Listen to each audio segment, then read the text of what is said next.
I'm delighted to be with you here. It's Mensah Oteh, and I'm excited because I want to share a principle that I think we all need.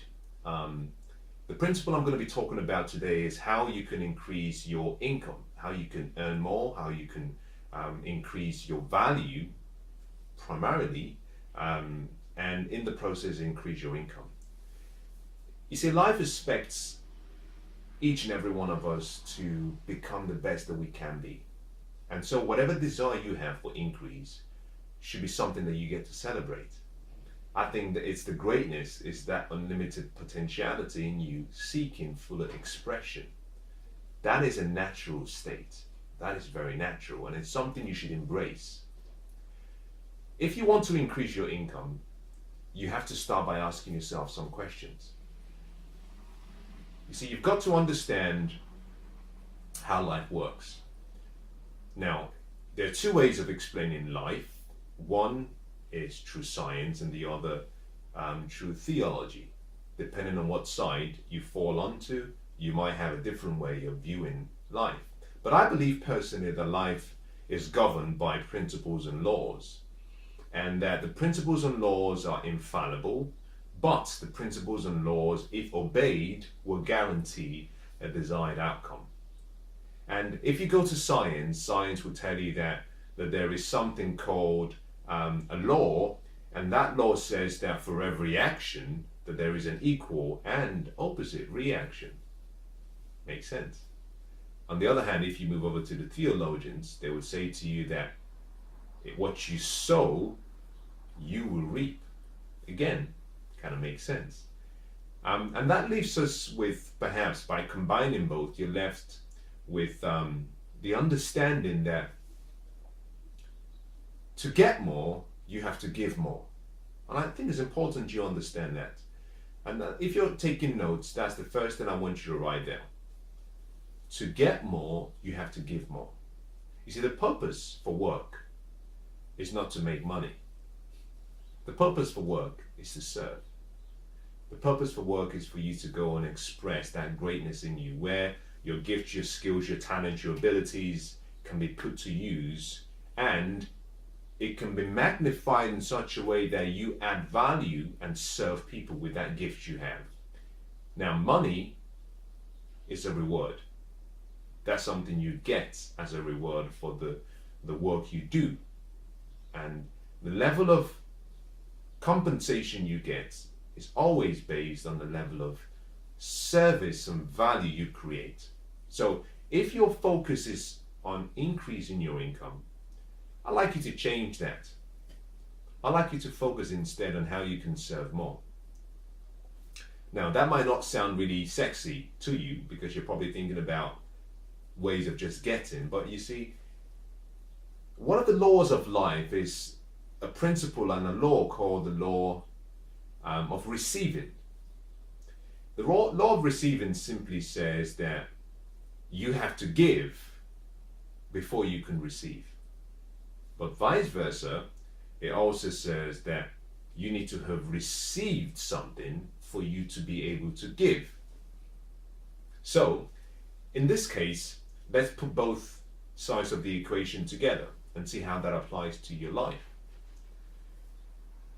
You have to give before you receive. That means you have to create more value, solve more problems. You have to serve before you're compensated. Now, you might turn around and say, well, I can't do that because I have nothing. Now, let's look at the other side of the equation. The other side of the equation says that to give, you should have received. And so what you have received, the talents, the gifts, the abilities, the potential in you, that greatness has been given to you already. Now you have to now give that greatness to a company, to your community, to your country, to the people around you. And in exchange, the more you give them, the more you receive back in return. As a matter of fact, I'm of the opinion that you shouldn't even worry about your income, because the more value you create for people, the more problems you solve, the more you will receive. Let me start by saying this. I think it's important that you understand this. If you want to increase your income, you must understand the law of compensation. And when most people talk about increasing their income or earning more or becoming wealthier, they forget that that's one side of the coin. Every coin has three sides. There is the heads, there is the tail, and then there is the edge. And true intelligence can only be found in standing on the edge so that you can see both sides, and then you can apply the right principles to help you achieve your dreams, your goals, your desires. On one side is salary income increase. That works based on the law of compensation. On the other side is what I call the law of profits, and that works from the company side. To have more, you always have to ask yourself, how can I do more? To do more, you've got to become more. The law of compensation simply states that your level of compensation, whether through a salary, a commission, a wage, through business income, but your level of compensation will be based on three very critical factors. Number one, the need for what you do. You must be providing value. You must be solving a problem. Number two, your ability to do that and do it exceptionally well. Number three, the difficulty and the challenge in replacing you. Very important. Three factors. And I'm going to talk about the three of them because hidden in one of those is the key to increasing your income. Now, if you came here hoping that I will give you some very short strategies that will make you feel good for a few minutes but create no results, then I'm sorry. I believe in the truth, and sometimes the truth will piss you off. But if you hang in there, it will set you free. And a lot of times we're always thinking about what we can get. Now we forget that our duty first lies in what we can give. You've got to give. If you change your focus from giving and what you can do for others, you never have to worry about money in your entire life. In your entire life. On the opposite side of the coin, we've talked about the law of compensation, but on the opposite side of the coin is the law of profit. Now the law of profit simply states that every business expects and hopes, maybe not all businesses, but every business that is trading expects to make a profit. Every business hopes. No one goes into business to make a loss. Every business hopes that at the end of the day, what they earn will be enough to cover their expenses, and for the risk they've taken, they'll have a profit. And that profit, they want to maximize that profit as much as they can. Now, the level of profit that the company receives depends on the employees, depends on you. And so if you help the company increase its profit margin, the company will help you achieve your dreams and goals. It works together. It's kind of like trying to walk up to the top of a mountain on your own. You can walk all the way up to the top of the mountain and look around, and it's a lonely experience. There's no one to share it with. On the other hand, if you help someone get up the top of their mountain, you get there yourself. By helping the company achieve its profit margins and its profit vision, the company automatically helps you achieve your own personal dreams and visions. You've got to understand both compensation and profit. Now, let's just go back to the law of profit, for example. Let me talk to you about the law of profit again. Every business wants to make a profit. And so if you want to increase your salary, one of the most important questions you should go and ask your line manager is, how can I help you achieve much more than you're currently achieving? It's a very simple question. And do you know what's quite interesting? In 99.9 times out of 100, your manager will tell you they're not trying to hide it. They will tell you. Now, once they've shared that piece of knowledge with you, it's then your responsibility to choose what you do with it. I believe in sacrifice. I believe that the promise comes only after the sacrifice has been paid. As a matter of fact, I believe that the sacrifice and the price has to be paid in full. And it has to be paid in advance. And if it's paid in full and paid in advance, then the promise is guaranteed. And therefore, something has to give in your case before you can earn a profit. You've got to understand, going back to the law of sowing and reaping, that there is a time to sow and there's a time to reap. But both are not done in the same season. In between sowing and reaping is a period, we call that waiting. Success really depends on what you do in between both seasons. Because once you've planted the seed in good soil, you should have a harvest. But the activities in between will decide the quality of the harvest you have.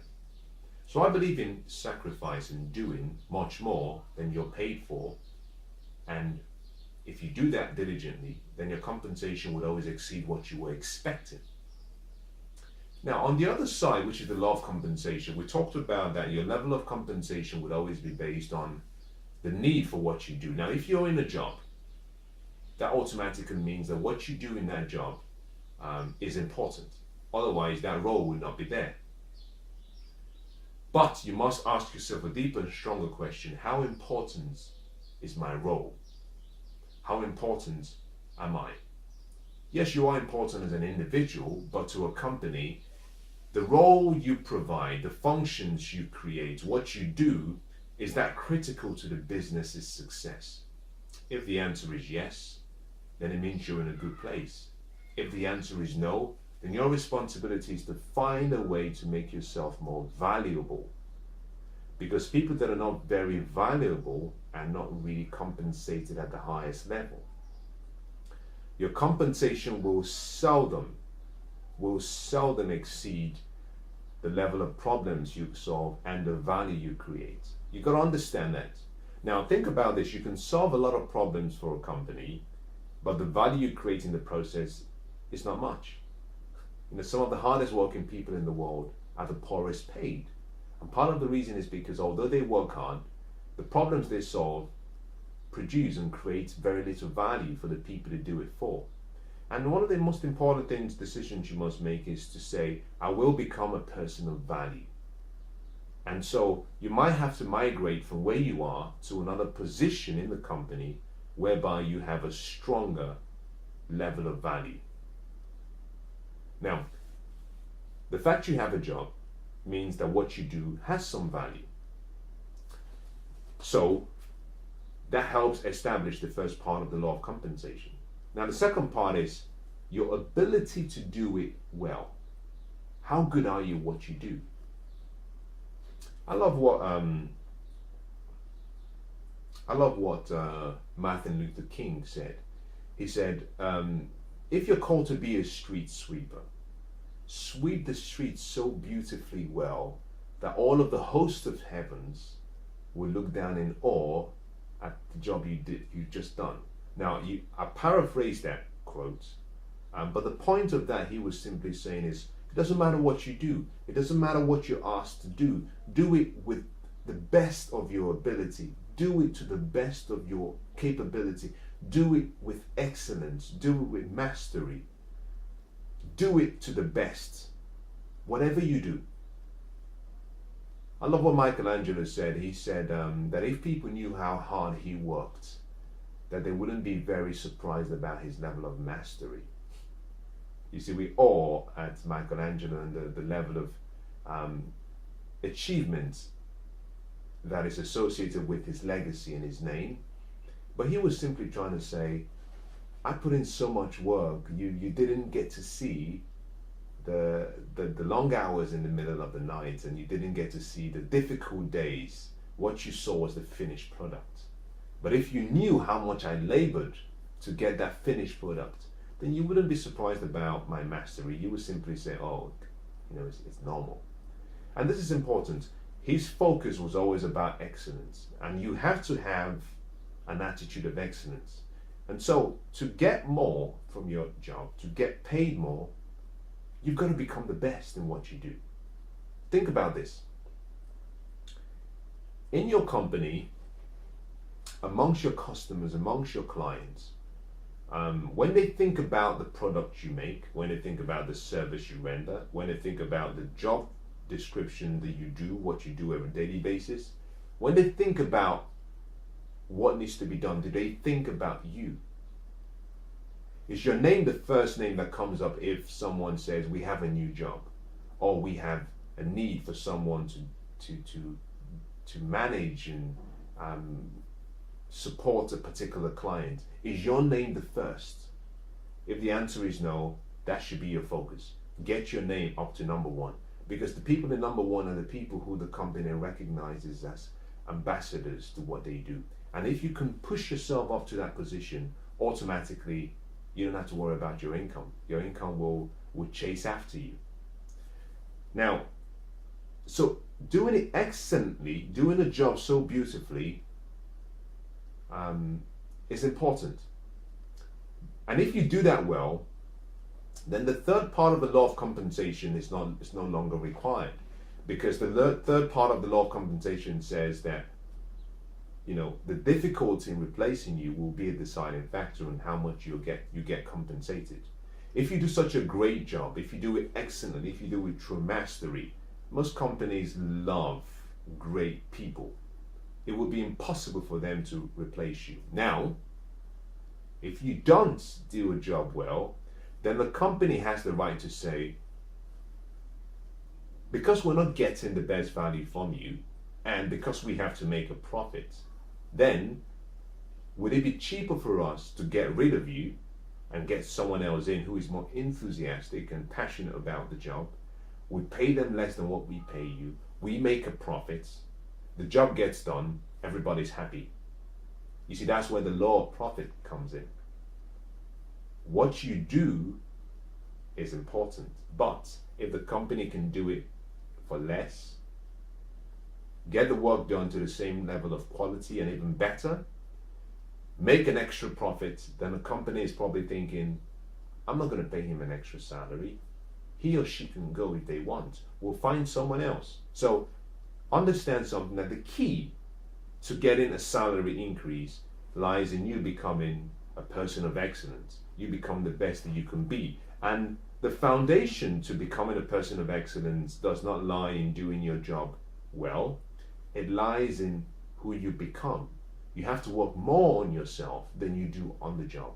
You have to start building yourself, because your level of skills and talents and abilities, emotional intelligence, technical ability, your ability to get along with people, your ability to lead, is what will take you, just like cream, rise you up to the top. So your focus should always be, who do I need to be worthy of earning that amount of money? So let's assume that at this present time you're earning about £70,000. Let's use that as a basis.